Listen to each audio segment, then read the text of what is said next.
అందరికీ నమస్కారం అండి. Happy morning to all. ఈరోజు ఎండ్ వచ్చింది. వీడియో చేద్దామని రెడీ అవుతున్నాను. So let's start.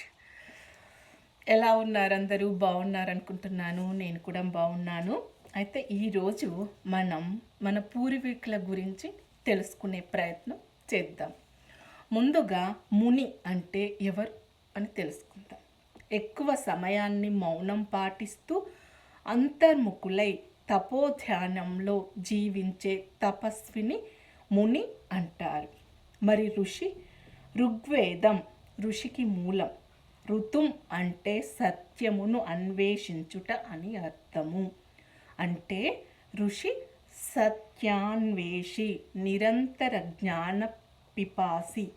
ఋషి కానివాడు కావ్య రచన చేయలేడు.